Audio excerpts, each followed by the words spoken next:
And so, even though we're a few seconds before 2 o'clock, Mr. Fenwick, would you like to continue your submissions? Thank you, my lords. Our claim is, of course, broad both in contract and in tort. The measure of damages should not be in dispute. In contract, as we say in our submissions, it is, and indeed as HSBC says, it is to put SIB in as nearly as possible the position it would have been in had the contract been performed, and in tort to put it in the position if no breach of duty had occurred. There is no doubt that SIB has been deprived, because of the breaches which are to be assumed for the purpose of this strikeout, of at least £80 million. As the learned judge observed in paragraph 31 of his judgment, page 140 of the core bundle, under what actually happened, SIB does not have the 80 million. Does it have to give credit for the fact it's been saved 118 million of liabilities? To my mind, the answer is no. It doesn't make it any better off. It saved that 118 million. It's still as insolvent as it was. Lord, that instinctive reaction of the learned judge was, we say, absolutely right.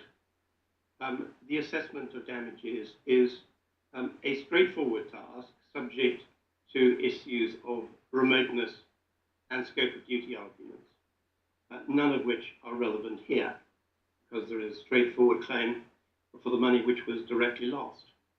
The only question is, what, if any, credit does SIB have to give for the fact that as a result of those fraudulent payments to innocent depositors without notice of the fraud, the liabilities on the balance sheet of SIB are £80 million less than they were on the date when the account should have been frozen. Now, the learned friend falls into the error of treating the approach that normally where there is no loss on the balance sheet, there is no loss, as if it was a principle, a rule for the assessment of damages, which it is not. It is instead a ready and straightforward example of the normal position which normally applies. But there is no substitute for the factual findings as to the loss occurred, which the court will have to make as and when this case goes to trial. The court is not prevented by some rule of law in finding that there was loss, simply because the balance sheet was unaffected. And my learned friend makes much play of the fact that there are many cases in which the courts discuss whether a loss occurs when the balance sheet is neutral.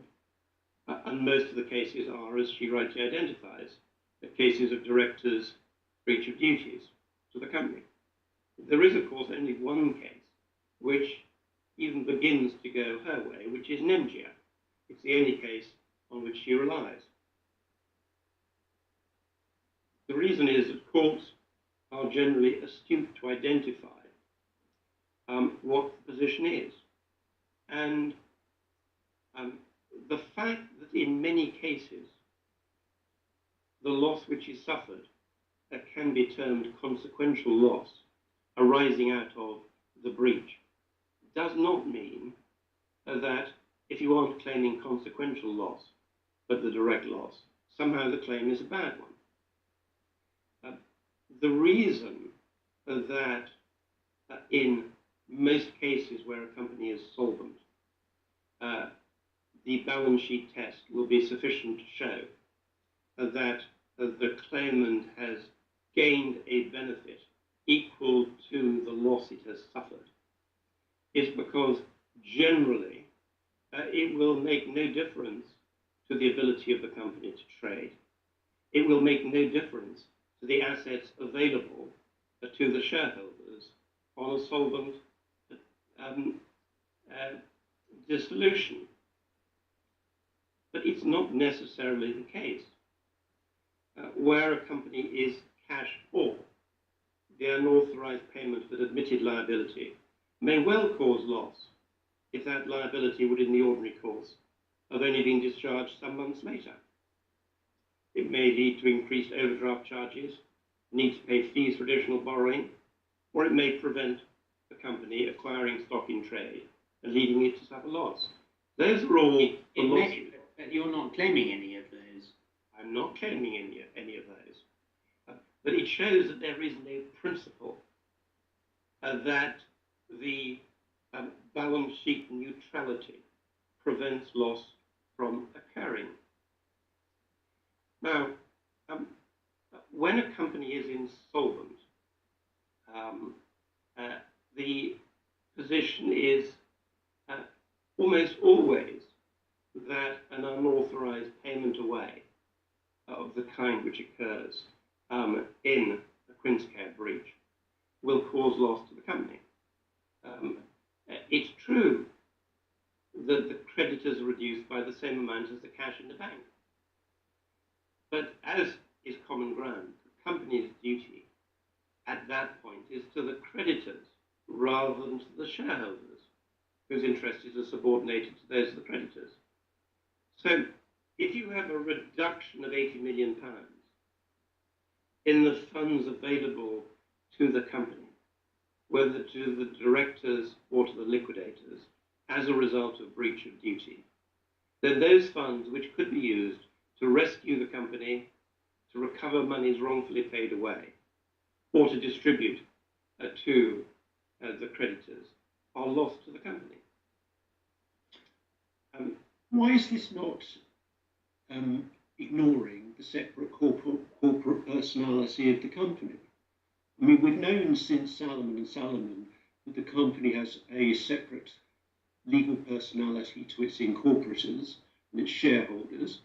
And all that happens in insolvency is that we replace the shareholders with the creditors, but the company retains its separate legal personality, subject obviously to the statutory machinery which is available to deal with the consequences of the insolvency.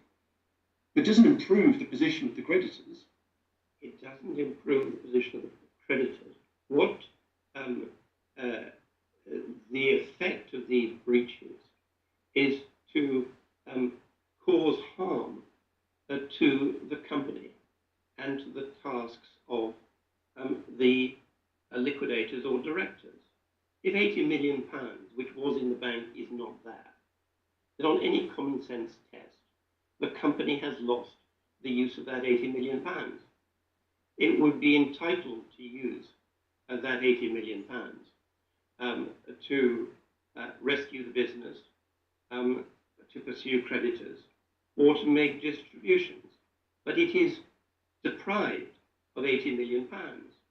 The company has £80 million less by way of assets than it had before.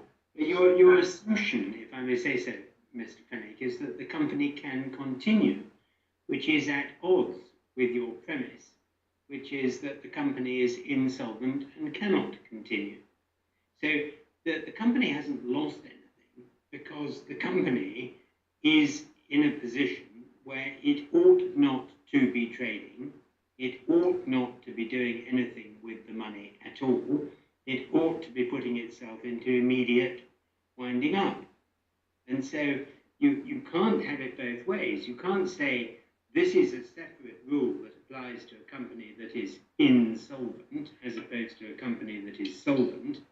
But on the other hand, you must look at it as having lost money because it is a solvent company that could continue to trade. But in my submission, it makes no difference. The company has lost £80 million. It has lost an asset. There is no doubt about that.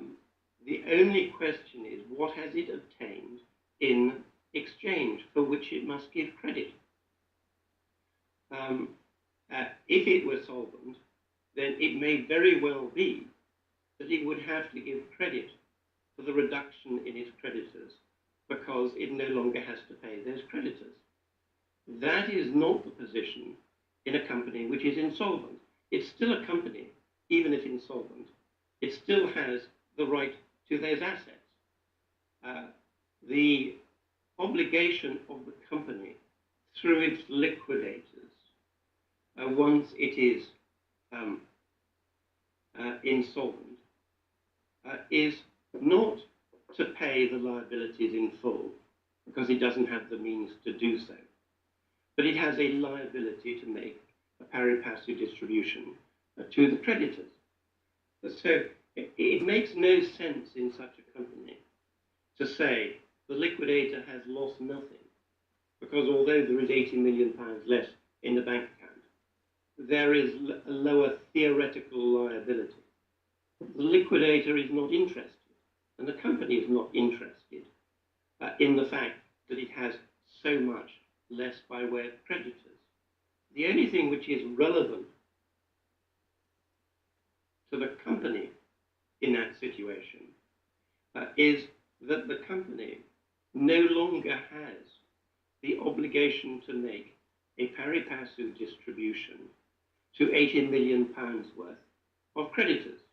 So in such a case, the company assumed that before these monies were paid away, there were sufficient funds to make a 10 pence in the pound distribution to the creditors. The benefit which the company has received, not the creditors, the benefit which the company has received as a result of the breach, which is to be set against the loss it has suffered by being deprived of £80 million, is that it has obtained the benefit that it no longer has to pay that 10 pence in the pound, but to those creditors. So in this particular case, assuming a 10% dividend, the payment away of £80 million has saved the liquidators the obligation to make a payment of £8 million to the body of creditors whose interests have been satisfied. The company has still lost the £72 million, which it would otherwise have retained, available for whatever purpose. And with great respect, you can't say, well, it's all very well when it's solvent. It may find that having £72 million would matter. But here it doesn't matter, because the only people who are really affected at the end of the day are the creditors. They're not the only people affected. Before the creditors lose their pari passu distribution, because they no longer get 10 pence in the pound, but a penny or twopence, and thus they suffer a loss. The company has suffered a loss because it has less funds with which to make a distribution. And it would be wrong in principle, in my submission, to treat the loss of those funds as not being a loss at all, simply because those funds would have been paid out to creditors. It makes no difference. Assume the company had been put into solvent dissolution the next day. The question is, has it been deprived of something it wouldn't have had to pay? If these are creditors who would have had to be paid, it's lost nothing. If these are creditors who would not have had to be paid because they had no entitlement, then the company has suffered a loss. You can look at the loss another way, and you can say that it is as a result of this, the company has lost the opportunity to distribute only the 10 pence in the pound to those creditors, and has instead found itself paying 100 pence in the pound to those creditors. That is a direct result of the breach of duty, and it is a direct loss to the company. But I mean, you're assuming, I'm afraid, Mr. Fenwick, that the company makes payments of a dividend. The company, once an insolvency process supervenes, is not the entity making payment of a dividend. The dividend is paid by the liquidator, having taken all the debts and assets at the point of liquidation into account. And as I think Lord Justice James said in 1850 or 1860, the tree lies where it falls. And that the company is then, the pieces of wood are then counted up and divided up. But you can't say that the company has lost the opportunity to pay a dividend to its creditors. It doesn't have a right to pay a dividend to its creditors. It only has, as the Privy Council found, the right to pay its creditors in full, or the obligation to pay its creditors in full. But as soon as it has winding up supervenes, then the position is quite different, and the interests of the company are no longer relevant. Well, my Lord, with great respect, your analogy of, and I'm afraid to say this, your analogy of the pieces of wood is a good illustration of the position. This company, which is still a company in the hands of the liquidator, has less pieces of wood to distribute than it would have had. It is a company with less wood that should do with. True. The fact but my point was that the winding up has not supervened at this stage. So that this is a company that is an active trading company, and the question is, has the active trading company lost anything at the point of the payment of the £80 million? And the answer is no. It's paid debts. It's got £80 million less cash and £80 million less debts, which is fine. Well, my Lord, it's not fine for this reason. If your Lordship was talking about a company which was solvent at the time of the payments, then I would understand the argument. But it's common ground that the company is massively insolvent. The consequence of the breach of duty is that monies which should have been preserved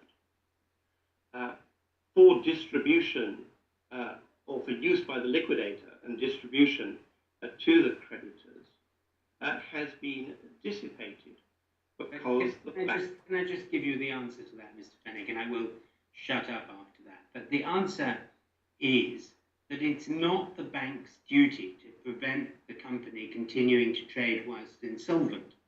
The only relevant duty here of the bank is to stop payments being made out when they're on notice of a problem.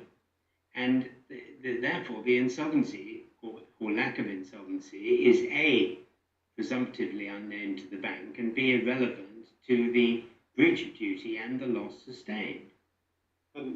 Look, it's irrelevant to the breach of duty. It is not irrelevant to the loss sustained, as I will demonstrate. At the 1st of August, this company was massively insolvent.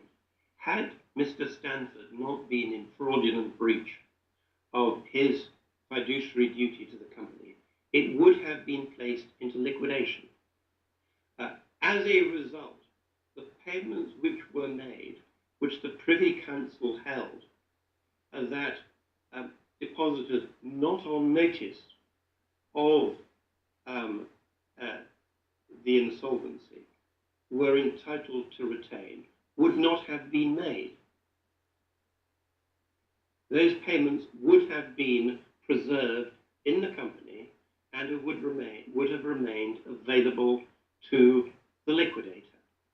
And it's no answer with respect to say, because as a matter of fact, there is, under the Antiguan International Business Corporation legislation, unlike the general Antiguan company legislation, no preference provisions. that somehow makes such a difference that the breaches of duty by the bank have no consequence. And Lord, the position, and one can illustrate it in two ways. The position, if there had been a preference provisions in the Antiguan IBC legislation, would have been that those payments could have been recouped because they did represent preferences to which the depositors were not, in fact, entitled. In such a situation, we would have had a duty to mitigate our loss, and if we'd recovered half the money, we would have suffered half the loss as a company. Forget the creditors. The company would have suffered half the loss if it had recovered half. If it had recovered all, it would have suffered no loss because it would have got all its money back, less expenses. If it had recovered nothing back, as the Privy Council held it was not entitled to, it still suffers the loss. And Lords, one can take as an example the position which would have occurred if SIB had been an English company. Assume, for all the same facts, company still massively insolvent, kept alive by the fraud of Mr. Stanford, goes into liquidation in, put into insolvency in February of 2009. Liquidator concludes that there have been preferences in respect of all the payments since at least August 2008. Now, if HSBC had not been in breach of duty, those preferential payments would not have been made. The company would still retain the funds in its account. But it doesn't. Now, if the liquidator in England sought to recover those preferences, and let's say that 2/3 of them were irrecoverable because the depositors were overseas in South America, had retreated to the Cook Islands or somewhere else, and they could not be recovered. The company has suffered a loss because of the inability to recoup that 30 or 40 million, or whatever much it is, of money which has been paid out by way of preference, which they can't recover. Is it to be said that in those circumstances, the company hasn't suffered a loss? When, on any sensible analysis, the company has suffered a loss because it doesn't have a £40 million, which it wouldn't have lost and would have retained in its accounts or been able to recoup. All of that. Mr. Fenwick, I'm slightly puzzled by this aspect of your argument, and forgive me if I'm missing the point. You seem to be advancing an argument which, to my understanding, amounts to this, that you've suffered a loss because of the absence in the Antiguan IBC legislation or provisions allowing you to reclaim preferences. But why should the failure of the Antiguan legislature to give you such a remedy mean that you have a claim against HSBC? It doesn't mean of itself that I have a claim. The loss which we've suffered is not a consequence of the Antiguan legislation. It is a consequence of the wrongful payment of £80 million. That's the damage we've suffered. And we do not have the £80 million available to the company in order to do that which the company has to do with it. And it matters not whether the company is solvent or insolvent. The question in every case is, has the company suffered a loss? Yes. Has it recovered a benefit as a result of the breach of duty for which it has to give credit? And that's the key question. And in my submission, there is no benefit of £80 million which it's recovered. And my learned friend said, oh yes, that's the benefit, because it wouldn't have had to pay the £80 million if it had been solvent. But the company doesn't have to pay the £80 million. At no stage from the moment, if that monies had been preserved in the account as it should have been, those monies would never have gone to the creditors who were paid in full. But that's not the point. The point is, as at the moment of the default, the situation as regards the assets held by the company doesn't change. It's only because of supervening insolvency, claims for preference, etc., and mostly the supervening insolvency, that you can even suggest there's a loss. Because as at the moment, I mean, let's assume on the 1st of August, whatever it is, 2008, 80 million is paid to a depositor who is fully entitled to receive it, according to the Privy Council. And even if the creditor might have to repay it, that doesn't really affect the argument. As at the date the payment is made, the company's assets increase, the company's debts decrease by 80 million, and the company's cash decreases by 80 million. So its net position is the same. Now, you're right, it has 80 million pounds less in its bank account, but the only reason why that is of any consequence to anybody is because insolvency supervenes. I entirely agree, but it's because the company remains the company, despite the supervening of insolvency, that the lack of the 80 million pounds, which should have been sitting in the HSBC accounts at the time when Mr. Stanford was arrested, which might have been February or might have been earlier, is not there. And it really doesn't help the company, and it doesn't help, with great respect, a proper answer to the question of what is the loss you would not have suffered, to say that there is a reduction in the liabilities, because it doesn't matter to the company if it's got a reduction in its liabilities. What matters to it is it doesn't have 80 million pounds, and the breach of duty has caused the loss of that.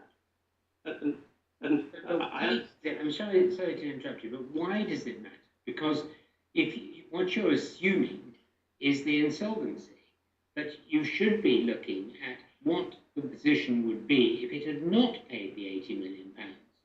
Now, if it had not paid the 80 million pounds, it would have 80 million pounds worth of very angry depositors who were entitled at that moment to immediate repayment of the money.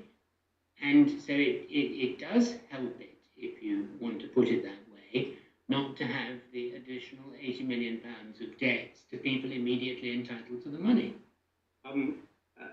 Lord, with great respect, that does not follow. It might have 80 million pounds of angry depositors, but those angry depositors wouldn't be entitled to their money. There's no case being made by my learned friend that the 80 million pounds would have been paid out of some other account. The 80 million pounds would not have been paid out. Assume the creditors are angry. I think Ms. Robertson doesn't agree with that. I can see that she does. And of course, one normally doesn't have to look at one's opponent, but the joy of this kind of hearing is you have pleasure of seeing the effect your arguments are having on the entire court at close range. And Ms. Robertson may laugh as much as she pleases. The position... So that's okay. The position is that at that stage, if assume no breach of duty, the monies would have remained in the account. No breach of duty, the depositors would have been angry. would the depositors have been able to recover their monies? Only if they got in before the balloon went up. They wouldn't have been able to recover the money if HSBC refused to pay it without effectively declaring a default on the part of the company, at which time it would have been clear that they had no right to their £80 million, because throughout this process, they only actually had a right, absent the fraud and absent the breach of duty, to their pari passu distribution. That was always the position, right from the start. And Lord, to say, well, they had a right, they were discharged, of course means that I can't recover the loss which the company has suffered in terms of money from them under the Antiguan preference legislation, any more than I could have recovered it from the butcher or baker who delivered to Mr. Stanford's headquarters in Antigua and had been paid during that period. But the position is that the company suffered a loss because of the breach of duty in losing money. And I do come back to the question that it would be a departure from the principles of assessing loss to ignore the loss suffered, the 80 million, and simply to treat the reduction of liabilities as if it was, in fact, a benefit to the company, when it plainly wasn't of any benefit to the company. Theoretical benefit in reduction to its balance sheet, but that's not a benefit to the company. And my lords, if to just stand back and say, if the position is, as Miss Robertson suggests, and as your lordship is putting to me, that there is no loss here, it means that a bank can breach its duty. It can release funds which should have been held so that they were available to the company and to its liquidator once the wrongdoer was identified and deprived of his control of the company. And they will be able to say, well, sorry, you haven't suffered any loss. That simply is not a proper approach to the question of assessment of loss, because the benefit, as Mr. Justice Nugee quite correctly held, the benefit of having somewhat less creditors on its insolvent balance sheet is, as a matter of fact, of no real benefit to the company. And I do urge the court to look at that question and to ask yourselves whether it can truly be said that to lose £80 million of cash in exchange for a theoretical reduction in liabilities amounts to no loss. If it is, then that is, as Mr. Justice Nugee held, and I would urge the court to consider, that is an injustice to the company. Can I put something else to you, Mr. Penny? The way Mr. Justice Steyn described the Quince Care cause of action is to say that a banker must refrain from executing an order if and for as long as the banker is put on inquiry in the sense that he has reasonable grounds, although not necessarily proof, for believing that the order is an attempt to misappropriate the funds of the company. Now, this case is not that case, because the banker, had it asked itself, should I pay this depositor £10 million, to which he is entitled, knowing the facts that I, the banker, know, namely that the company is solvent and continuing to trade, he's fully entitled to the money, and there is no, on the banker's approach, an attempt to misappropriate the funds of the company. And that's why Quince Care is all about cases where the miscreant director is taking the money for himself without any right to it, not about preferences. Well, Lord, I understand that, but your Lordship said it in singularis, and I hesitate to say it back, to prevent funds from fraudulent disposition. And one has to... This is not fraudulent disposition, is it? Oh, yes. Not oh, yes. company. It is a fraudulent disposition by the company. When you have a Ponzi scheme, and the company is insolvent, the Ponzi scheme survives because of a sort of teaming and lading, whereby money paid in by depositor B is used to repay depositor A, even though the depositor A's money has been lost and no profits have been made. As Mr. Justice Nugee correctly held, it was not in doubt that every single payment out authorized by Mr. Stanford was a fraudulent breach of his duty to the company, because he caused the company to make a payment which the company was not permitted to make, because the company didn't have the asset to make the payment. The company shouldn't have made that payment, and it was only made to keep it alive. But that's how Ponzi schemes survive.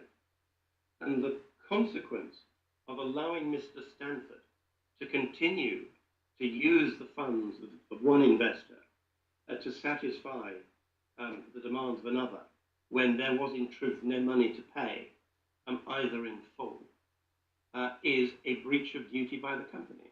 The company's duty was to preserve its assets. So for your Lordship to say that there was no breach in making a payment to the depositor is with respect not right. The depositor, being innocent and having a contractual right to pay, is entitled to his money so long as he is not on notice and there's no preference legislation. But it doesn't mean to say that the company hasn't committed a wrong in making the payment to him, when it should have preserved that asset for the company's purposes. There was no right to make the payment. So, with respect to Lordship's argument, the wrong that the company is committed? I'm so sorry? What is the wrong that the company has committed? The company has made a payment to a depositor of money which was not available for that depositor and which the company had a duty not to pay. When a company is insolvent, as West Mercia shows and as the learned friend has accepted, the company has a duty to its creditors. The duty to the creditors when the company is insolvent, and SIB was insolvent throughout this period, is a duty to preserve its assets for the benefit of the creditors. It is not a duty to pay sums as they fall due if the company can't afford it. Still less does the company have a right in those circumstances to make payments when it is insolvent. The company is not the person who has the duty. The duty is on the directors. The duty has a fiduciary, the directors have a fiduciary duty to the company, yes, and that's their duty. And when insolvency supervenes, they, as West Mercia shows, they have a duty to the creditors as well. But that doesn't put a duty on the company. I mean, the finding of the Privy Council, and I know it wouldn't be the case if it were an English company, but the finding of the Privy Council is that the company was fully entitled, indeed obliged, to pay these depositors. No, with respect, the finding was that the depositors had a right to be paid, but they had a right to be paid absent insolvency, and because they were not aware of the insolvency, then there is no way of reaching overreaching those rights. But of course, it is the directors who have the fiduciary duty, but the company acts through its directors. The company is not separate to the directors. The duty of the company through its directors is not to make payments when it is insolvent. If it makes a payment when it's insolvent, the company is in breach of duty. Shedding some authority to that. Oh, Lord, we've seen in West Mercia that the directors are in breach of their duty. Yes, but I want to see whether you say, I mean, I asked you whether this was a fraudulent disposition by the company, whether this is a misappropriation of funds within the Mr. Justice Steyn formulation, and you said, yes, it is, because in a Ponzi scheme, the company should not make the payment. Yes. And I put it to you, it's not the company that should not make the payment, it's the directors that should not make the payment because the company is insolvent, because they know it's insolvent, whereas the company doesn't have any relevant knowledge here, and nor does the bank, and nor does the depositor. But the company can only act through its directors, and if the directors have a duty to make the payment, and in my submission, it makes no sense to say that the company is under no duty. I mean, that was the in singularis, which is not an argument here as to whether the knowledge of the single one-man director should be attributed to the company, but that's not an issue here. Yeah. Did I hear some echo? Oh, Lord, you had my submissions on the matter, and I do urge the court to think very carefully before concluding that the loss of monies which should not have been paid out does not amount to harm to the company in circumstances where the company would not have paid those monies out had there been no breach of duty by the bank, because it would have been kept intact. Of course, I've got to prove at trial that there is a breach of the Quinscare duty. But this is a strikeout.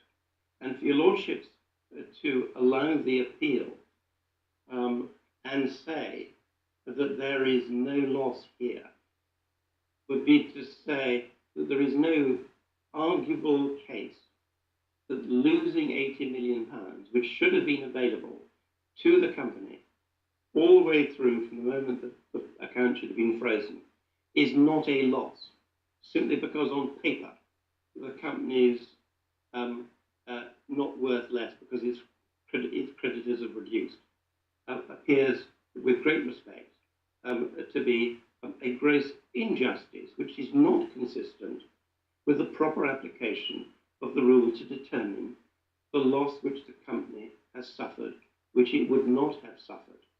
And that's a real loss of £80 million. It's not a paper loss. We're not interested in a paper loss. We're interested in a real loss.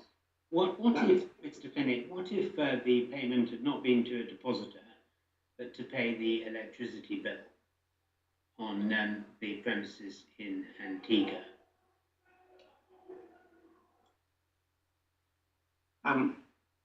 Well, Lord, different questions would arise, but I would submit that the answer would be the same.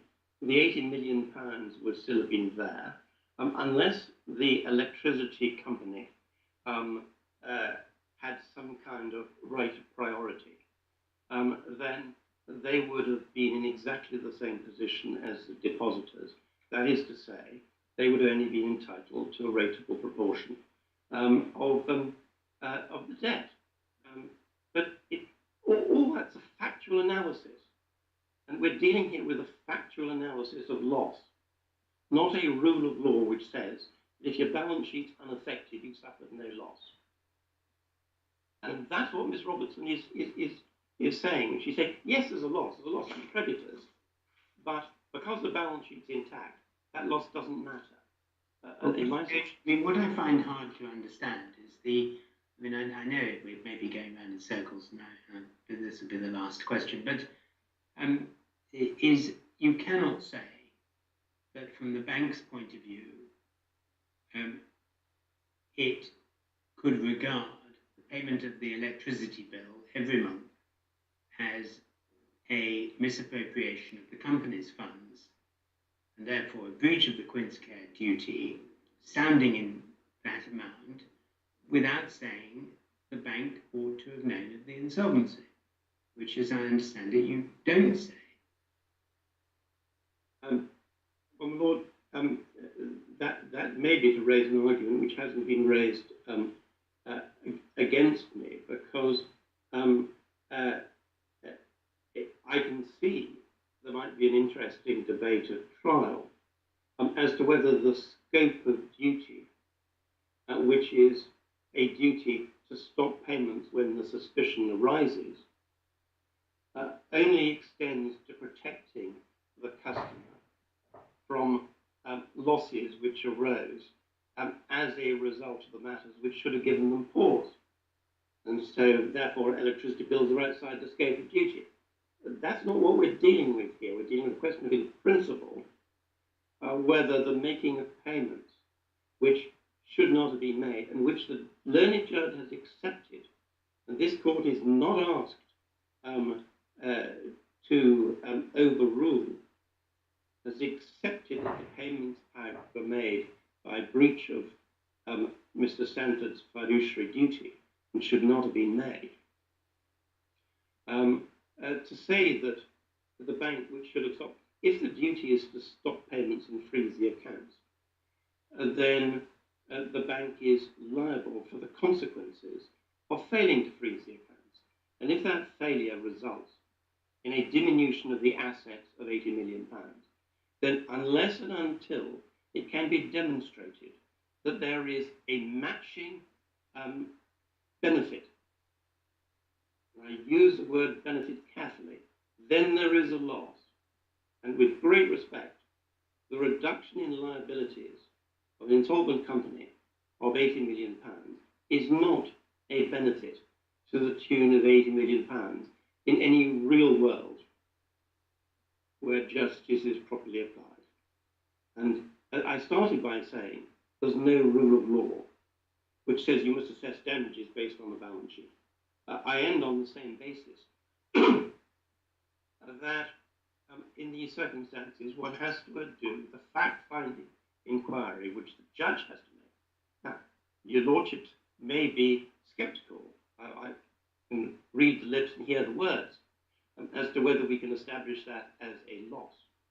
But unless your lordships are prepared to conclude that in no circumstances can there be a real loss where a payment out which should have been prevented is matched by a reduction in the assets, then your lordship should allow this case to go to trial. Mr. Fenwick, sorry, can I just ask, this is on your equivalent countervailing benefit. Yes.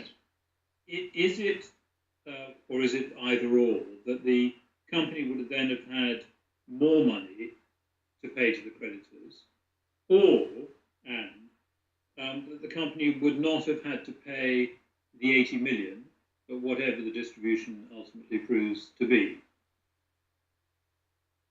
The company would have had the benefit of the 80 million to distribute or use for its own purposes in the liquidation or for whatever. It doesn't matter what it uses it for, with great respect to my friend.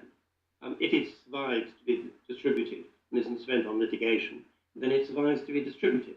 The company would have had the 80 million, and the benefit that it has got, the only benefit it has got, is that it doesn't have to make a pari passu distribution to creditors with claims of 80 million. So that may be all of the claims of some creditors and some of the claims of other creditors.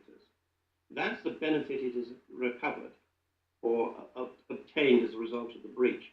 It hasn't obtained any other benefit or whatever, which is of any value to the company. Exactly. So your submission is that the reduction in 80 million by the direct payment to those creditors did not benefit the company to the same amount, in an equivalent amount. Yes. On your counterfactual of the money would have remained in there until the insolvency was initiated, until the liquidators became involved. Exactly, in which case those people would have been entitled to a few pence in the pound, not to their 80 million.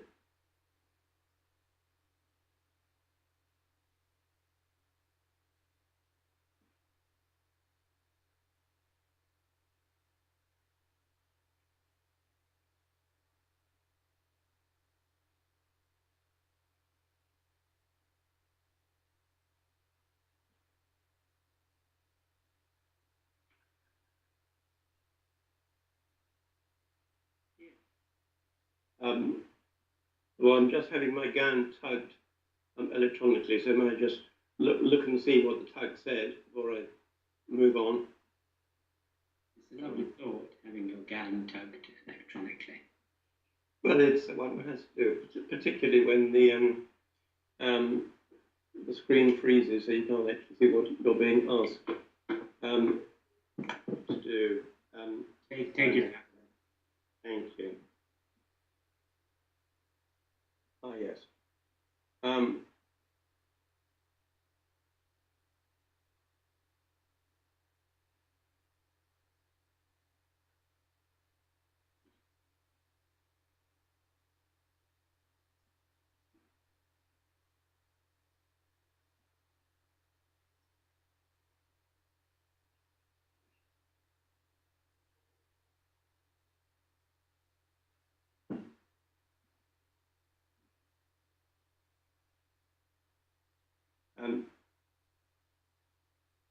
Yes, Lord, I think I've covered it, but let me make sure I haven't missed anything. We plead in paragraph 23 of the particulars of claim that there's a fraudulent disposition by Mr. Stanford. It is his breach that's relevant, and it's from his breach that the quin-scale duty is intended to protect the company. The company was being defrauded by Stanford, and HSBC failed to protect it from fraud. So each of those payments were made in furtherance of the fraud. Each of them were a misuse. None of them would have happened but for Stanford's breaches. So we wouldn't have suffered or made any of those payments but for his breaches. We would have had the 80 million. We haven't got it. We have nothing in return which is worthwhile, however much the learned friend may pray and aid the balance sheet. I think I've made those points already, but I don't want to have missed something in my enthusiasm to move on to the next point. Yeah, I think you have made those points. I'm grateful. So, my lords, if I turn to our appeal,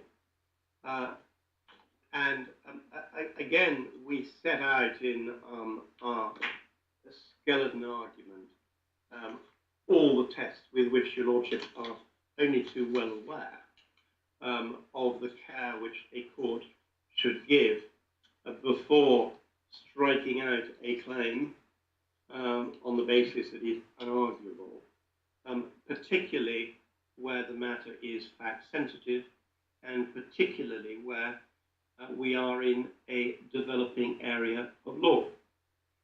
Now, our appeal has, as you know, two elements to it.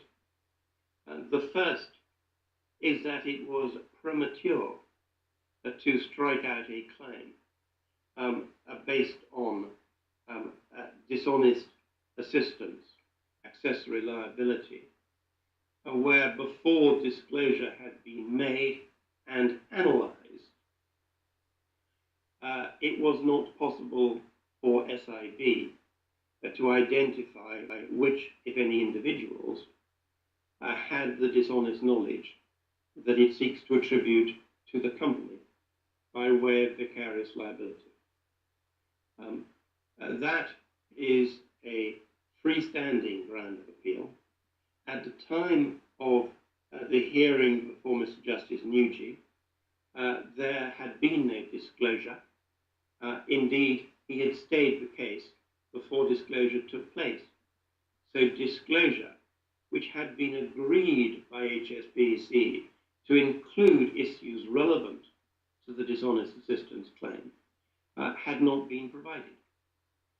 The position today is that disclosure has been provided. It's still being analysed. Each side has issues with the other's disclosure, which remain to be determined.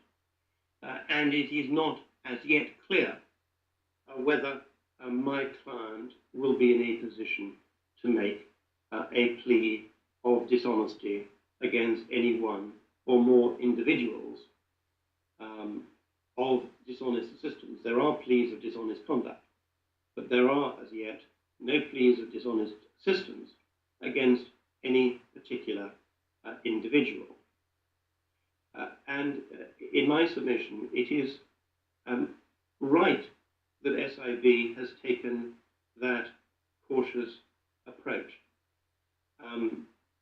The courts have sadly too many examples of pleas of dishonesty being made which cannot be maintained on the evidence. And the approach which SIB has taken, and I have taken, is that it is only when one is satisfied that an individual has crossed that bright line between honesty and dishonesty that a plea of dishonesty against an individual can properly be made. But where the circumstances are such that one can say something has gone wrong, which in an honest bank should not have gone wrong, one should not be prevented from running such a plea because the fractionation of knowledge and the fractionation of responsibility is such that it is not as yet clear whether any, and if so, which individuals had the relevant knowledge. I'll develop that in due course, but I now identify the second part of our appeal. And I accept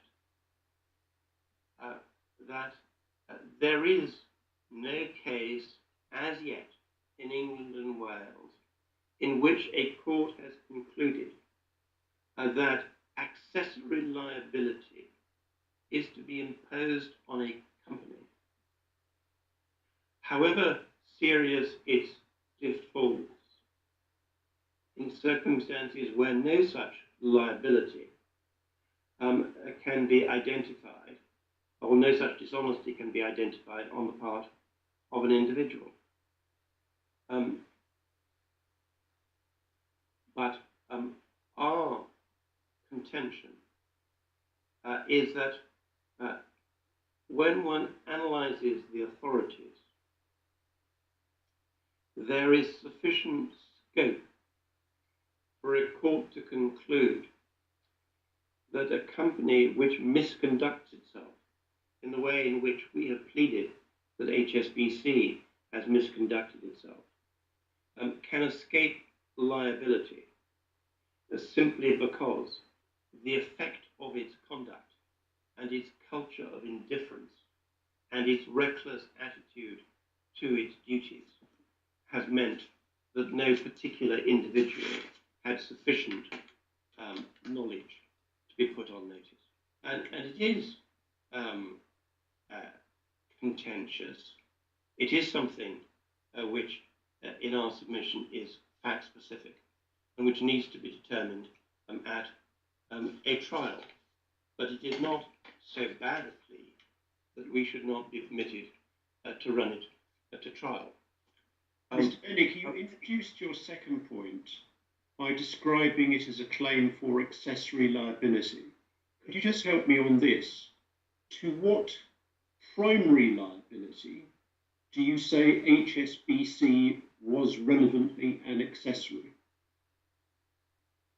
They were relevantly an accessory to, as the learned judge held in his judgment at paragraph 43, to the dishonest breach of fiduciary duty by Mr. Stanford in causing payments to be made out of the account and in essentially running the bank as a Ponzi scheme. So that's the liability. It's not suggested that Mr. Stanford didn't owe fiduciary duties. It's not suggested he wasn't in breach of them, nor is it suggested, and this is paragraph 44 of the judgment, that there is not a sufficient allegation of assistance. The assistance pleaded that HSBC continued to allow SIB to operate its bank accounts. The only point that's been argued before me that by Ms. Robertson is whether there is a sufficient plea of dishonesty. I hope that answers my Lord's question.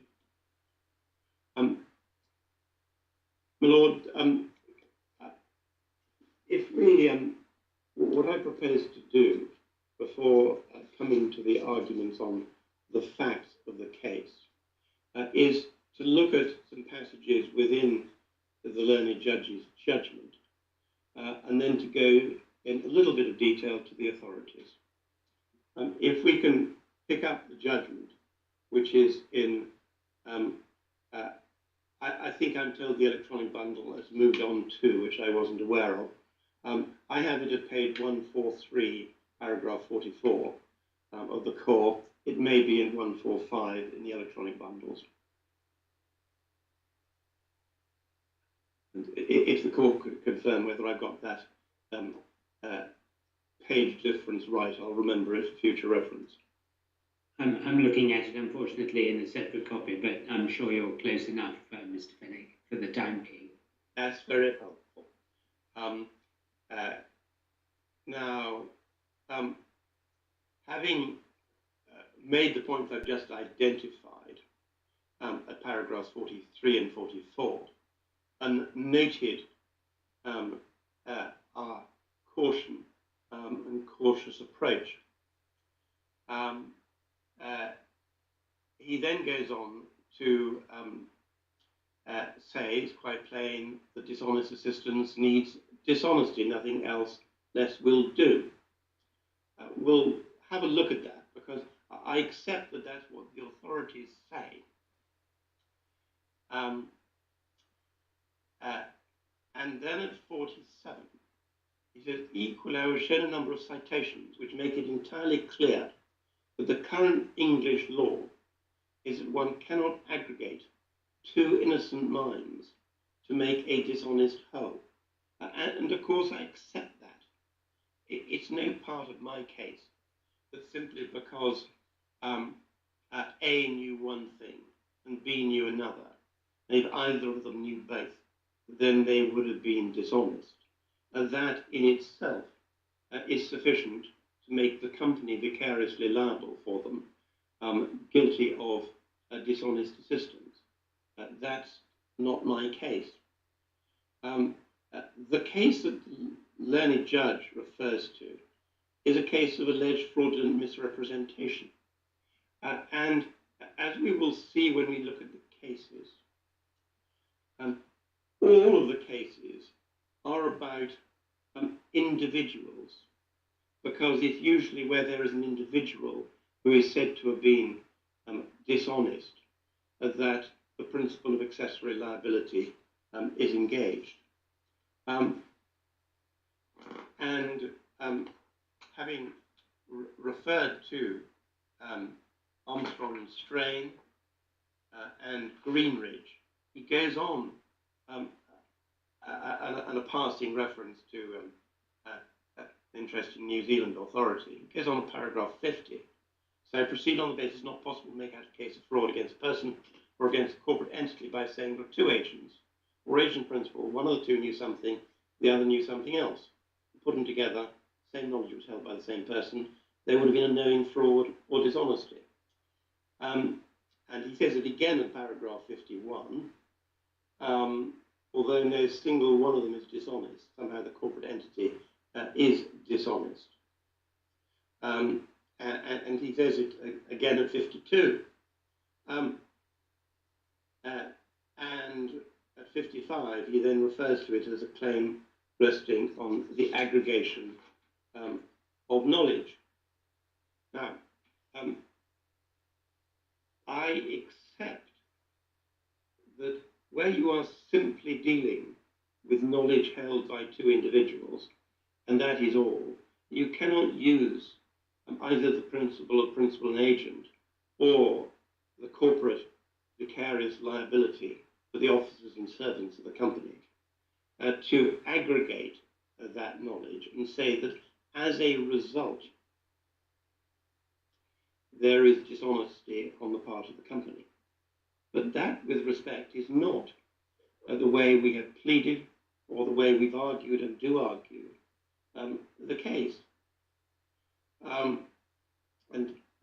The judge at paragraph 57 says, I don't think it's the only way in which Mr. Fenwick puts his case. And then he quotes from paragraph 178, where SIB says, although no single individual had sufficient elements of knowledge to give rise to a direct claim, HSBC acted with corporate recklessness by reference to aggregated knowledge and the conduct of the individuals within within it.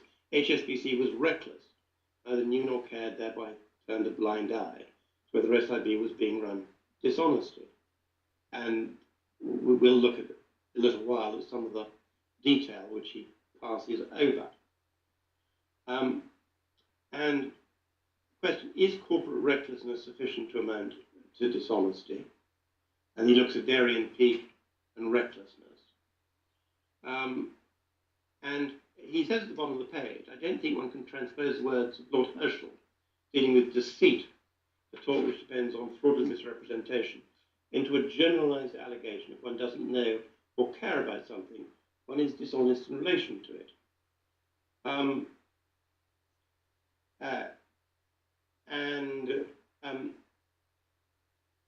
Then he goes on 61. I don't think one can simply say, therefore, that companies which act recklessly, in the sense of not knowing and care and not caring, are therefore dishonest. And his reasoning for that proposition is to go to Ajib and what Mr. Justice Millett, as he then was, identified as the five-fold categorization. And we'll come to this in a little while. And of course, Mr. Justice Millett said the true distinction is between honesty and dishonesty. It's essentially a jury question.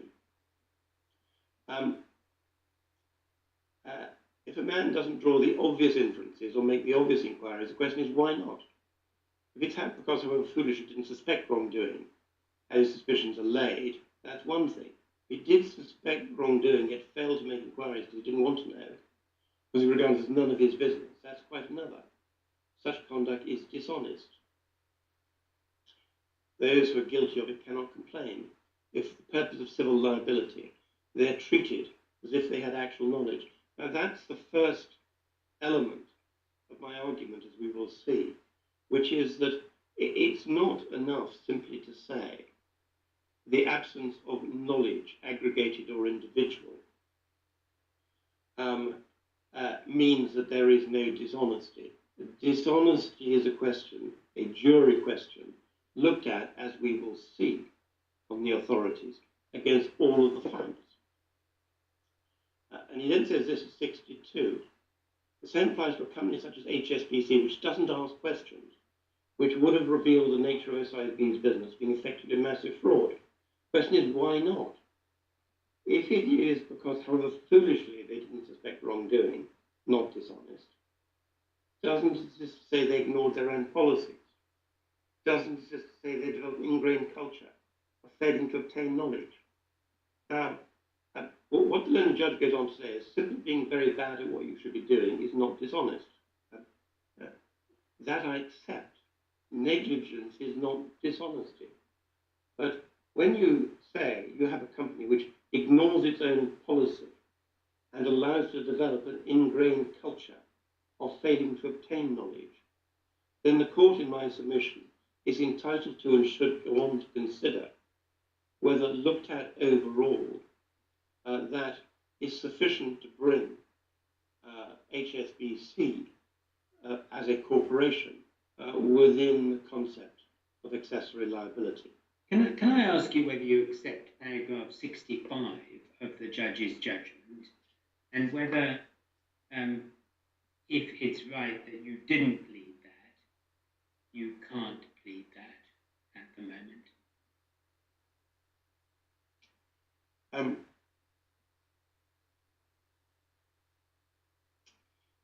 We don't plead that there was a targeted suspicion,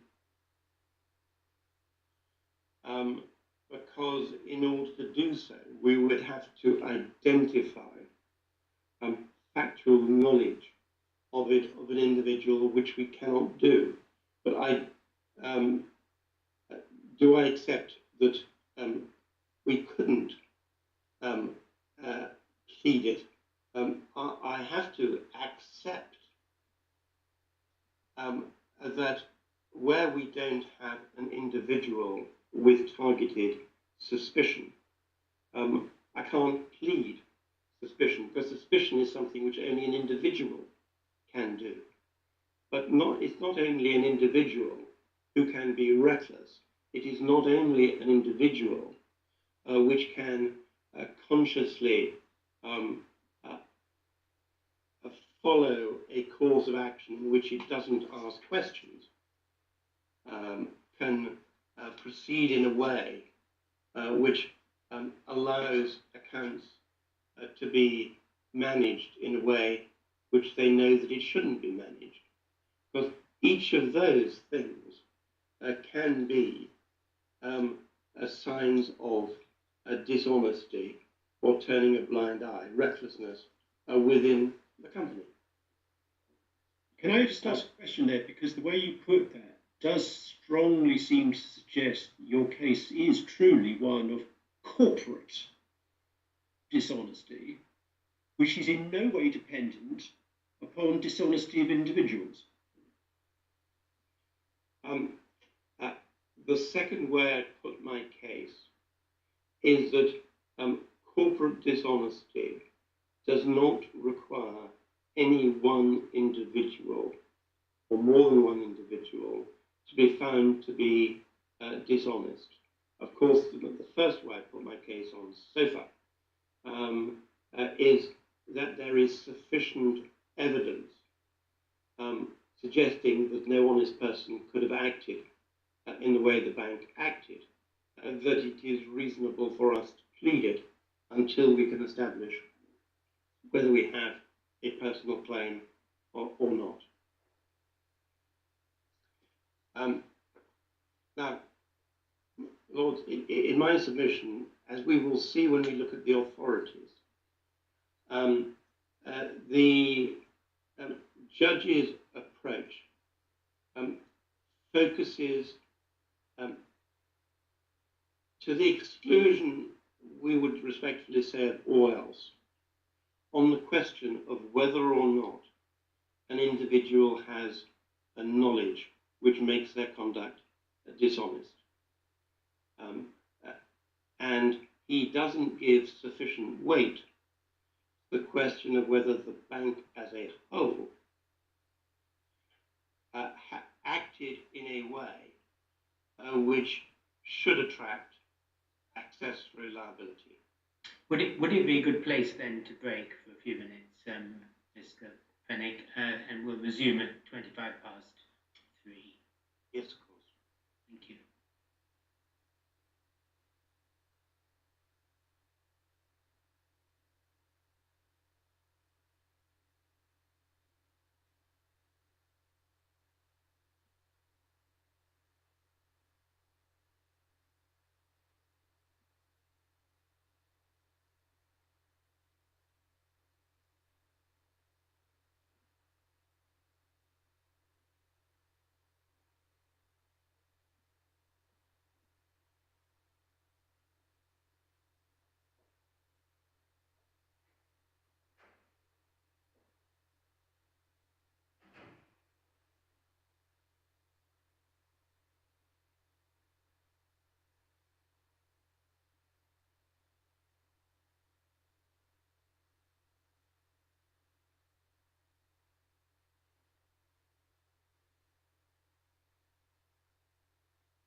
Sorry, let me check. We have Lord Justice Moylan Yes, thank you. and Lord Justice Arnold. Yes, indeed. Good, Mr. Fenwick, please continue. Thank you, my lord. Lords, I'm now going to look, if I may, at some of the authorities. But I just want to say this before we begin to look at them,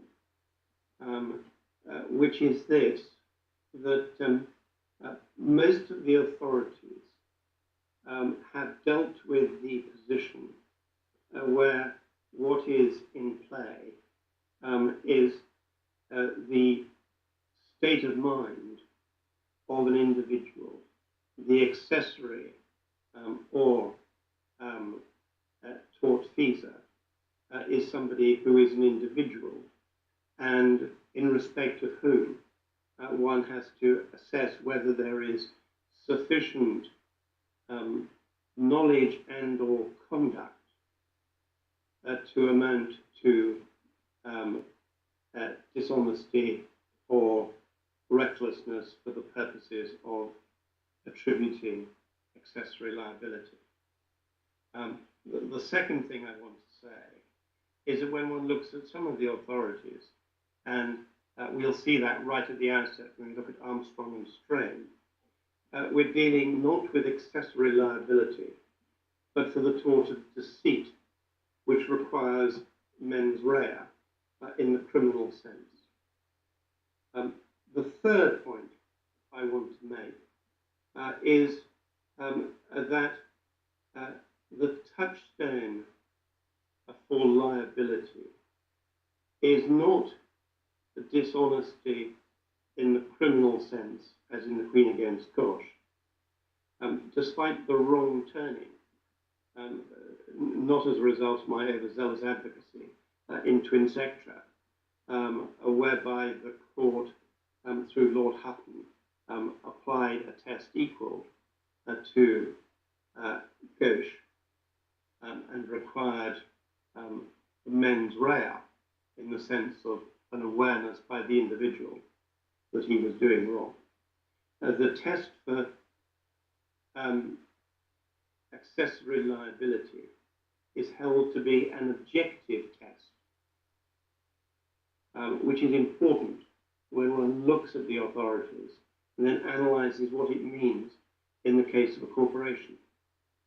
And the last point that I would ask the court to have in mind is that when we are dealing, as increasingly in this age we are dealing, with conduct of corporations, large corporations with systems or lack of systems, as opposed to individuals, it may not be sufficient simply to look for one individual in respect of whom the company has vicarious liability and who has sufficient knowledge or suspicion to amount to dishonesty on the part of that individual.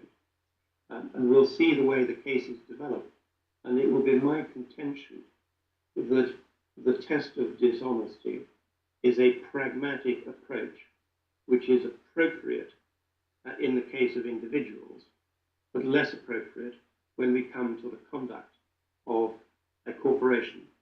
Because here, as we will look tomorrow morning when we look at pleading, we're considering the question of whether the conduct of HSBC as a corporation, which, as must be assumed on the pleading, has assisted Mr. Stanford in his dishonest breach of fiduciary duty, attracts or does not attract accessory liability. Mr. Fenwick, you appear to be making a submission to the effect that this court should be creating a doctrine of accessory liability in this context, which does not involve the ingredient of dishonesty. No, my lord. Dishonesty is a word which is usefully applied to individuals, but can be applied to corporations in the wide sense in which it is used on the authorities.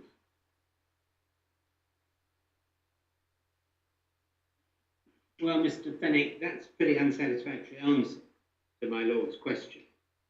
I mean, we cannot get away from the word dishonesty in the claim for dishonest assistance. Can we? All you're really saying is that dishonesty, when applied to corporations, has to be looked at in that light. Yes. But it's still got to be dishonesty, and it's got to be dishonesty according to the principles established in Genting, or whatever the case is called, Ivy and Genting. Yes. I accept all of those things, but one finds it, one looks for it in a slightly different way in the case of a corporation. Lord, if I can continue, if we can go to the first volume of the authorities, I'm going to take them in chronological order because that's a helpful way of seeing how the jurisprudence has developed. And I'm going to look first of all at the case of Armstrong and Strain.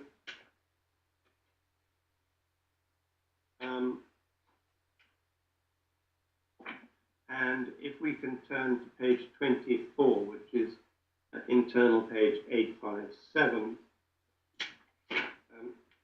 within the judgment, Mr. Justice,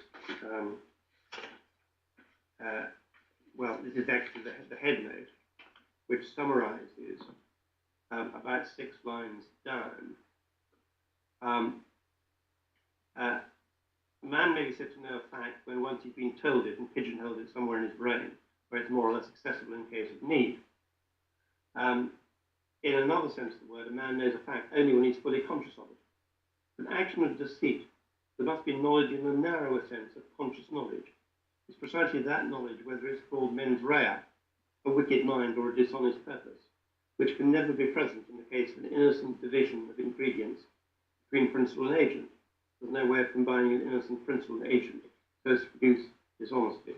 An innocent state of mind cannot be obtained as an innocent state of mind, cannot be added to an innocent state of mind, and a dishonest state of mind obtained as a result. I entirely accept that, which is what Mr. Justice Devlin said at page 872, page 39 of the Lordship's bundle.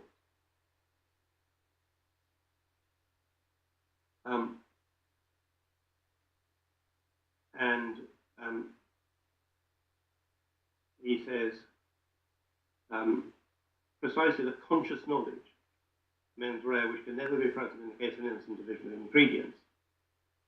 If in such circumstances the principal is to be held liable, fraud will be found in many cases of innocent division where it could never be found against a single person. It's open to a single person to say he had not got a dishonest mind, but he hadn't applied his mind to the statement, therefore was not conscious it was untrue. If the question is put to him, if you'd applied your mind, would you have known it to be untrue? He answers yes. The charge is not necessarily made out. But in the case of an innocent division, no other question can be put to the principal. Therefore, if he is to be found liable, it must be on an answer which would be insufficient if he'd been acting alone. There's no way of combining an innocent principal and agent so as to produce dishonesty. Fairly obvious stuff, if I may say so. In the Court of Appeal, page 50, internal page 241, Lord Justice Singleton dealt with it in this way, 9 lines from the end. Justice Devlin might have found Skinner was fraudulent, he might have found Strain was fraudulent. If he found fraud against either of them, against both, I don't think we would have interfered. The judge was not satisfied that fraud was proved against either of them. I do not find material which this court can say he was wrong. He ought to accept his findings of fact. He said he'd already reached a conclusion of representation was a false and material statement of fact, added it was admitted the fact which falsified it was known to the principal. So that contrasted with London County property and leasehold properties against Berkeley property in the bottom part of the page, where we can pick up 7 or 8 lines down. from the bottom, it's clear from the judgment of Lord Justice Slessor, Addis knew the purpose which his answer or statement to be used. Those circumstances open to the Court of Appeal on the cross appeal by Addis was fraudulent if they were clearly satisfied the judge's finding on this was wrong. And over the page 52, the citation, this is 8 lines down, the citation of the Lord Justice, Pearson, embraces the word guilty knowledge. Those words are an essential part of the judgment from which they're taken. Guilty knowledge means knowledge of a fraud or dishonesty on the part of someone. Without it, there could be no finding of fraud and misrepresentation. And the quote from Jerry and Pete. Now, my Lord, we can move on from that to ASHI 8, which I've already adverted to briefly. But if we can go to page 142 to look at the section from speech of Mr. Justice, the judgment of Mr. Justice Millett, that the learned judge below referred to. That's 293 of the authority. And 6 or 7 lines down after Belmont, dishonest furtherance of the dishonest scheme of another is an understandable basis for liability. Negligent but honest failure to appreciate someone else's scheme is dishonest, is not. And then we get this seminal passage. Knowledge may be provided affirmatively or inferred from circumstances. The various mental states were analysed by Mr. Justice Peter Gibson in Barden's case. 1, actual knowledge. 2, willfully shutting one's eyes to the obvious. 3, willfully and recklessly failing to make such inquiries as an honest and reasonable man would make. Those are all questions one might describe as actual rather than constructive knowledge. 4, knowledge of circumstances which would indicate the facts for an honest and reasonable man. 5, knowledge of circumstances which would put an honest and reasonable man on inquiry.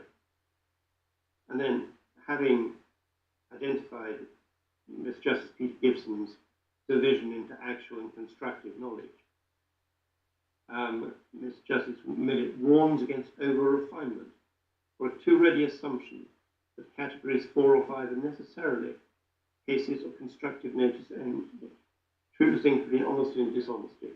Essentially a jury question. The man doesn't draw the obvious inference, the obvious inquiry. The question is, why not? If it's because he didn't suspect wrongdoing, and so on.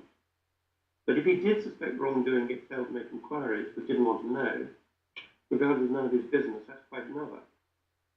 So we have here already the distinction between actual knowledge and conduct, which means that the individual does not have actual knowledge of facts because of the way in which they conduct themselves, because they didn't want to know, because they regarded as none of their business. So one begins to see that that conduct is dishonest if there is wrongful conduct which falls short of actual knowledge of something giving rise to dishonesty. Well, it's helpful just to look for a moment at Quinn's care, because the head note is quite helpful if one looks at 147. Accordingly, it was an implied term of the contract between the bank and the customer. The bank would observe reasonable skill and care in about executing the customer's orders. Generally, that duty was subordinate to the bank's other conflicting contractual duties, such as prima facie duty when it received a valid and proper order to execute the order promptly, pain of incurring liability, consequential loss. If the bank executed the order, knowing it to be dishonestly given, or shut its eyes to the obvious fact of the dishonesty, or acted recklessly in failing to make such inquiries as an honest and reasonable man would make, the bank would be plainly liable. And also if he's put on inquiry. Now, one there has the concept of a bank recklessly failing to make inquiries which an honest and reasonable man would make. And in my submission, that does not necessarily and of itself require one single individual to do that. It can be a failure of the bank as a whole. We see that if we look at page 159 of the bundle, 376 of the authority, where Miss Justice Stein says, let us see, he identifies the two duties, and then says this: how are these conflicting duties to be reconciled in a case where the customer suffers loss? Does it subsequently establish the order to transfer money with an act of misappropriation of money by the director or officer? If the bank executes the order, knowing it to be dishonestly given, shutting its eyes to the obvious fact of the dishonesty, or acting recklessly, and failing to make such inquiries as an honest and reasonable man would make, no problem arises. The bank will plainly be liable. In real life, such a stark situation seldom arises. Now, my Lord, I ask the question,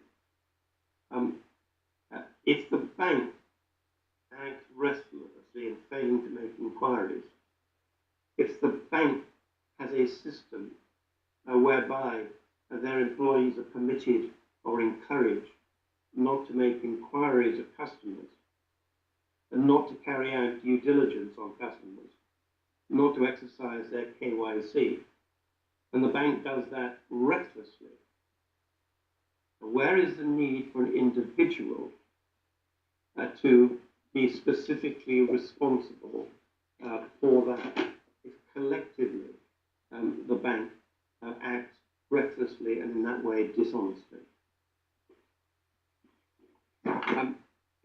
Lord, I now move to the case of Royal Brunei, which is at tab 10, begins at page 168. And of course, one recollects that the realist view in Royal Brunei was whether it was necessary that the trustee should be dishonest as well as the accessory. And the Privy Council rightly concluded that what was important was the dishonest conduct on the part of the accessory. I just want to pick up some passages. First of all, page 176 of letter E. To resolve the question of accessory liability, it's necessary to take an overall look at the accessory liability principle. Conclusion cannot be reached on the nature of the breach of trust, which may trigger accessory liability, without at the same time considering the other ingredients, including in particular the state of mind of the third party. Not necessary, however, to look even more widely and consider the essential ingredients of recipient liability. The issue on this appeal concerns only the accessory liability principle. Different considerations apply to the two heads of liability. Now, if we go on to page 180, 390 within the authorities,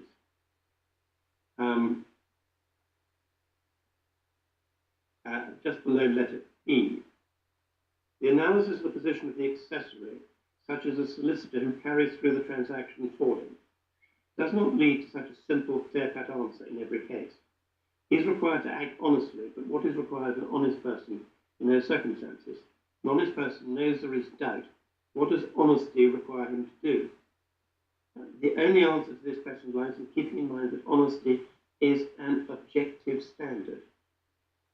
So the conduct, in my submission, whether of an individual or of the bank, is an objective standard. The individual is expected to attain the standard which would be observed by an honest person placed in those circumstances. It is impossible to be more specific. Mr. Justice Knox captured the flavour of this in a case of commercial setting, when he referred to a person who is guilty of commercially unacceptable conduct. Acting in reckless disregard of others' rights or possible rights can be a telltale sign of dishonesty. An honest person would have regard to the circumstances known to him, including the nature and importance of the proposed transaction, nature and importance of his role, the ordinary course of business, degree of direct practicability of the trustee, and so on. The circumstances will dictate which one or more of the possible courses should be taken by an honest person, when clients become actively involved, and so on. Then B, likewise, when called upon to decide whether a person was acting honestly, the court would look at all the circumstances known to the third party at the time. The court will also have regard to personal attributes of the third party, such as his experience and intelligence, the reasons why he acted. Before leaving cases where there is real doubt, one further point should be noted. To inquire in such cases whether a person dishonestly assisted in what is later held to be a breach of trust is to ask a meaningful question which is capable of being given a meaningful answer. This is not always so if the question is posed in terms of knowingly assisted. Framing the question in the latter form all too often lead one into tortuous convolutions about the sort of knowledge required, when the truth is knowingly is inapt to the criterion when applied to the gradually darkening spectrum, where the differences are of degree and not kind. Now, Lord, just looking at that, when one is dealing with the conduct of a bank, where the bank has accepted, or any other corporation, has assisted in a breach of duty, one has to look at all circumstances known to the bank at the time. One has to look at the conduct of the bank. One has to look at the way in which the bank conducted its business. And one has to ask oneself the question, is that way of conducting the business, is that way of managing your relationships honest or not? And that is a useful question. To ask the question, does any individual know something which puts that individual on notice so that they have to act, is not a sufficient answer, because the bank may act recklessly in putting into place or allowing to develop practices and disregard for the obligations of a bank to know their customer, to exercise care, which are reckless in themselves of their duty. Mr. Fenwick, are you going to go back to the feedback here? I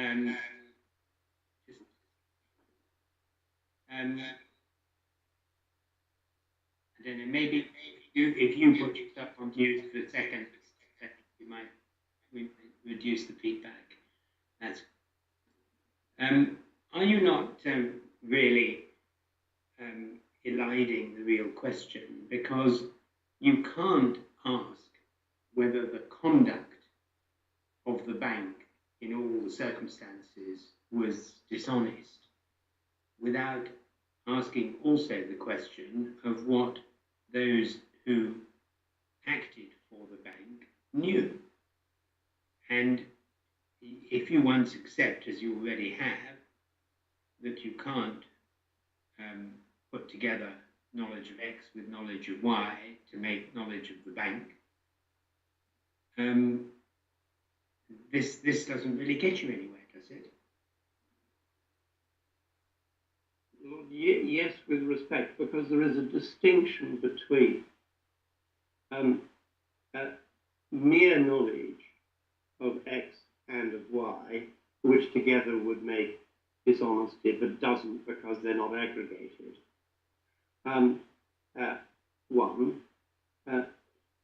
Carelessness on the part of X and Y, which means neither of them spotted, which is negligence but is not dishonesty. And thirdly, the conscious adoption and reckless failure to correct practices which are likely to mean that suspicious signs are not picked up, that those matters are not followed up. There has to be, before my case gets off the ground, there has to be wrongdoing in the sense of a reckless disregard for the bank's duties and a reckless abandonment of their obligations to carry out due diligence and checks and to have systems which enable suspicious matters to be put together. So it's the conduct of the bank in allowing the knowledge and bits of evidence which would lead to a conclusion that the account should be frozen to be disaggregated, which gives rise to the liability, not simply an attempt by me to aggregate bits of knowledge which, without such fault, are left in the hands of different individuals. What does the word net reckless mean in the context of the submission you've just made? It seems to me to be little different to negligence or perhaps gross negligence. No, if it was merely negligence or gross negligence, then that would not be sufficient. Recklessness, and I do go back to Derry and Peake, and you'll see recklessness in the authorities. It's neither knowing nor caring. What you will find, simply allowing the bank to function in a way that enables these things to happen. Going back to Mr. Justice Stay in Quinnscap, recklessly failing to make appropriate inquiries. That is not negligence. That is, as Lord Nichols puts it later on in Royal Brunei, conscious impropriety. But how can a bank not care what it might find? It's only an individual that can have that recklessness in that sense. I mean, I don't think it's not knowing, because not knowing what you might find doesn't really help anybody either side. It's not caring what you might find, not asking questions deliberately because you think there may be something there and you don't want to know. So it's true Nelsonian blindness, really. And what I don't understand is how you can ask that question of a corporation, because it must depend upon a single state of knowledge. I am not going to ask that as a human being. I'm not going to ask that question because I know what I might find out. A bank can't really be in that position. The bank can either have conducted itself in such a way that its processes and regulatory controls are very bad, which is are bad, in which case it's negligent, very bad, gross negligence, or it has a dishonest employee who satisfies these various tests. But what I don't see is how just being very bad on regulatory control can amount to not caring, which really only applies to a human being. I understand exactly the question, and the answers we'll see when we look tomorrow morning at the case which we plead, is that normally when one looks at dishonest systems, you look at the individuals who are actually managing the account in the case of a bank. There are certain individuals here, we name a number of them. They may be negligent, they may be very negligent. That's not enough. The bank itself may be pretty incompetent in its systems. That, I accept, is not enough. But what we plead, and what we would have to prove in order to establish liability at trial for this, is that within the bank, not those at the bottom who were dealing with SIB, but those further up the chain who were responsible for the management of the bank's affairs and the conduct of its relationships with correspondent bankers in at-risk countries such as Antigua, recklessly allowed, and that is a dishonesty, recklessly allowed the bank to be run in such a way that nobody ever got to the point of putting 2 and 2 together to make 4. Now, I accept that there has to be somebody somewhere, or more than one person, who has that reckless disregard. But when one is dealing with a company which acts through its officers, for each of those officers, the company being vicariously liable, and then there may be circumstances, and we say that is the case here, where you have individuals responsible for the governance of the corporation who are reckless, and that's what we plead, and that's what we have to prove. They are reckless as to the way in which the bank acts. So it's not just very incompetent. They don't care. They simply don't care whether HSBC is doing business with dodgy banks with whom they should not be acting. Am I wrong then, Mr. Fenwick, in suppose I read your pleading and I thought maybe I didn't quite understand the people you were making allegations against. I mean, I know Mr. West and a couple of other names are mentioned. Are those people higher up the food chain, or are they people at the grassroots in Antigua dealing with SIB's account there? Well, there was nobody in Antigua. The irony of all of this is they were all sitting in London, except there was a general relationship manager who was sitting in Panama, which is where the relationship began. There was a couple of visits to Antigua. The bank was sitting there in London. The individuals are towards the bottom of the food chain rather than at the top of it.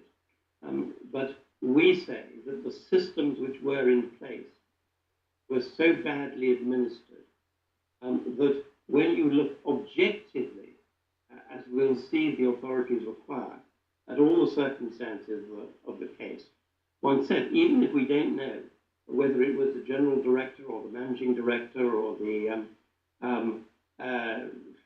compliance officers or whoever it was, because we don't know that the systems were in place, were so inadequate that the conclusion one draws is this bank did not care. And you see, I get that. I mean, I entirely understand the point, and it seems attractive. But if you're really assuming the burden of proving that the compliance manager in London or the directors in London were, or in Hong Kong possibly, were in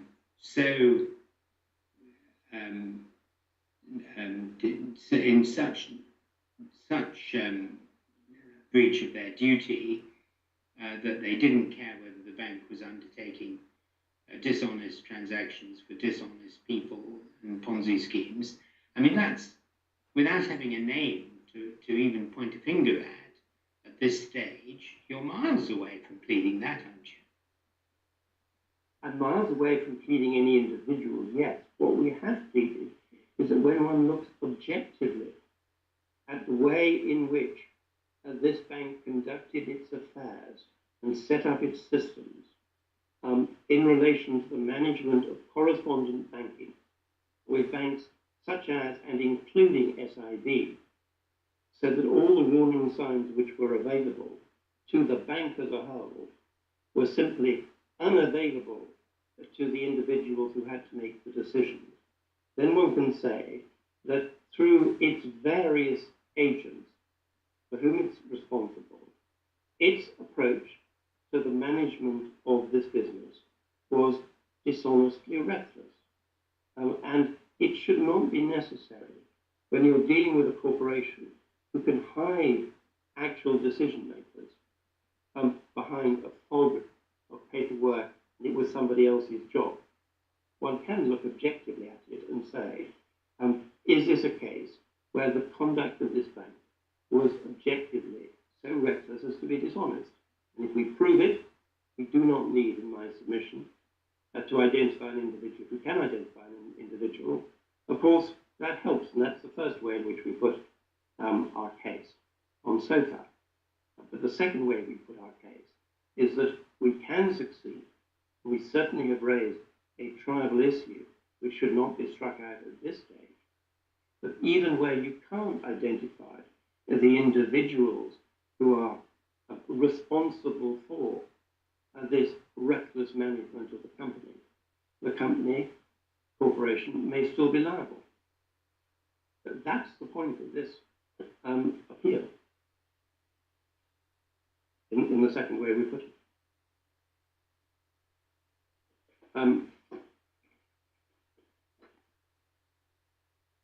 And Lord, if I may, unless there's something else I can help you with, I'm going to get back to Royal Brunei, page 182.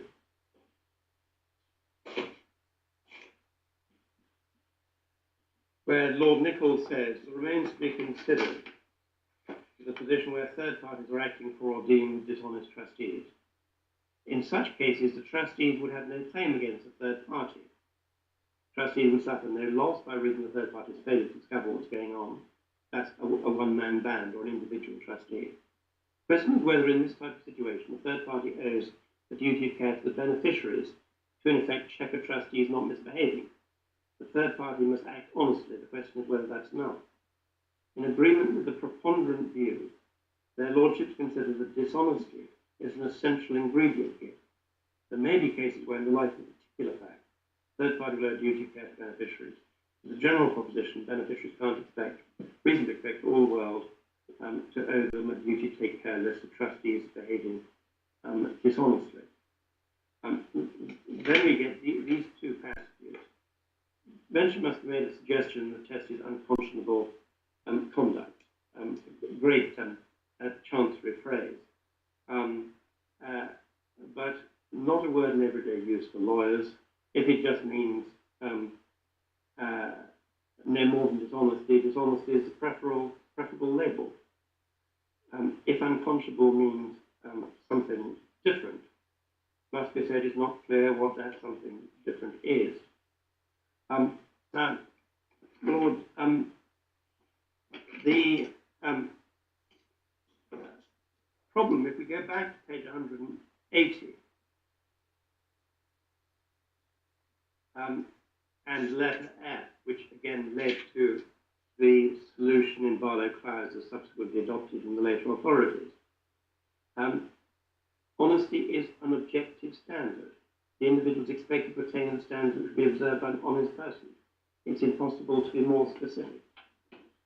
So if you understand dishonesty in that way, then it does not require personal knowledge. It simply requires behavior by the corporation in a way that an honest corporation or person would act. Going back to 182, their conclusion is dishonesty, in the sense I've identified, is a necessary ingredient of accessory liability. It's also a sufficient ingredient. It's not necessary that in addition the trustee or fiduciary is acting dishonestly. Knowingly is better avoided. So there is a movement here away from knowledge and movement in favour of conduct objectively assessed, which objectively viewed would be regarded as dishonest. We say that's important when one looks at the authorities. I'm going to pass quickly through what Lord Hoffman had to say in Meridian. I just want to pick up the passage at page 191.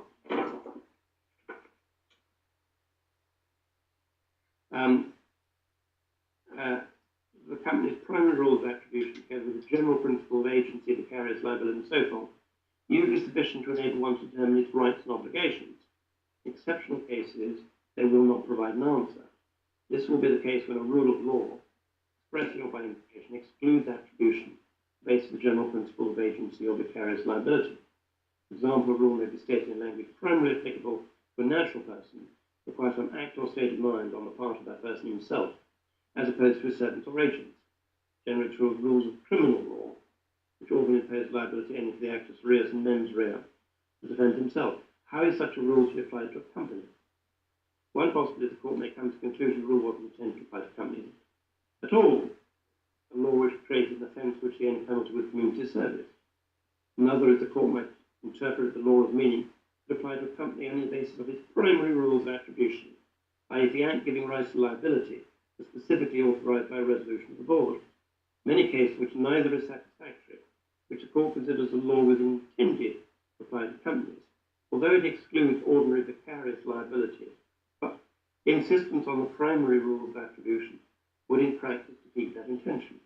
In such a case, the court must fashion a special rule of attribution for particular substantive rules. That's always a matter of interpretation. If it was intended to apply to a company, how was it intended to apply? Whose act or knowledge was for this purpose intended to count as the act of the company? And finds the answer by applying the usual canons of interpretation. Now, that, of course, is on very different facts. But consider here, to go back to what Mr. Justice Steyn said about a bank recklessly failing to make inquiries. In the case of a person, it's easy. You ask whether that person was objectively dishonest, following wrong pronouns. In the case of a company, can it really be said that you look at that company and you say, is that all the knowledge, actions, behaviour of that company were in one individual, then they would be dishonest. But because in a company it's spread between lots of people, however reckless the company is, however disregarding of its obligations, consciously, however much conscious impropriety, it has no accessory liability, then in my submission, one has gone too far.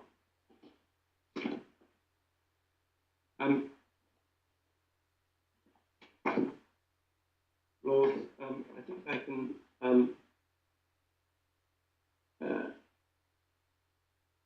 go from that. I don't want to deal with authorities that don't need to.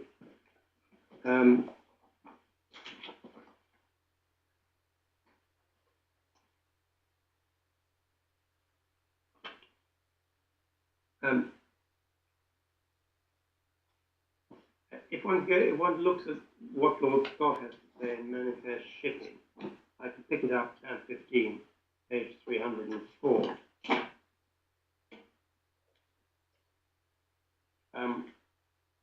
Paragraph 115 of the speech of Lord Scott. Statement having regard to the judge's findings on causation and insurer's concession, suspicion or realization of unsealed worthiness had to be both, not simply one of the relevant aspects. I agree with the formulation, that a suspicion of realization in the mind of at least one relevant individual, a decision not to check. There must be a suspicion of the relevant unseaworthiness, a decision not to check. Less of the decision not to check, in order to obtain confirmation of what's expected. There will, in my opinion, be no privity, no blind eye knowledge, however seriously negligent failure to check may be. It's in this respect that I think Mr. Justice Tuckey was an error. He made no finding of a deliberate decision not to inquire on the part of any individual who for this purpose could conceivably be assured. Such finding was in my view an essential condition of the conclusion of blind eye knowledge. It's not acceptable to assume from the judge's conclusion, blind eye knowledge, he did find one or other of the individuals made a deliberate decision. Summary, blind eye knowledge requires a suspicion of the relevant facts to exist, deliberate decision to avoid confirming they exist. The warning should be sounded. Suspicion is a word that can be used to describe a state of mind that at one extreme be no more than a vague feeling of unease. The other reflects a firm belief in the existence of the relevant facts. The suspicion must be firmly grounded and targeted on specific facts. deliberate decision must be a decision to avoid obtaining confirmation of facts, whose existence the individual has good reason to believe. Will I blind eye knowledge be constituted by decision not to inquire, when untargeted or speculative suspicion would allow negligence, albeit gross, to be the basis of finding of privity?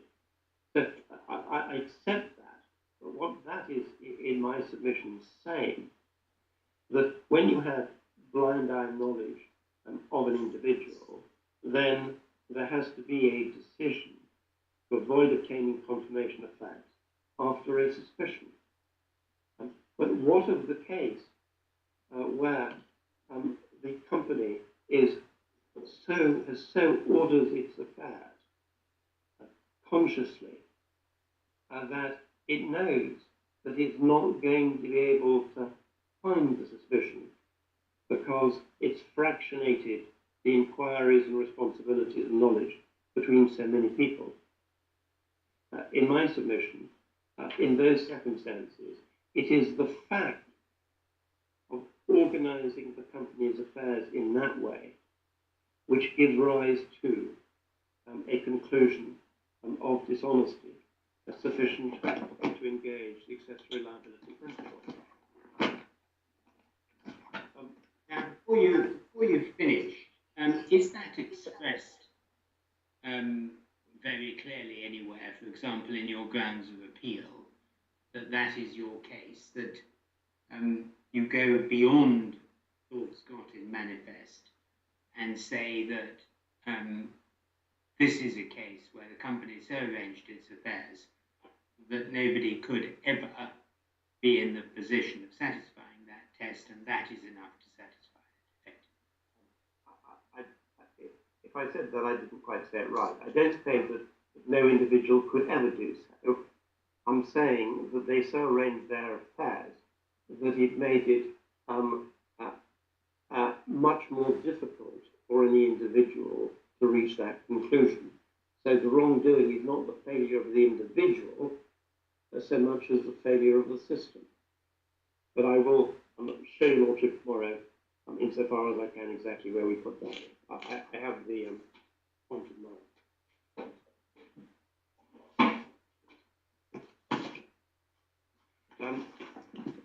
I would like to see the way it's in your ground of appeal, but we can come to that tomorrow. We've got a couple of minutes. If there's any points you'd like to cover before we break. No, it's probably a good moment, Lord. I'm well on course. Very good. Well, then we'll resume tomorrow at 10:30. Thank you.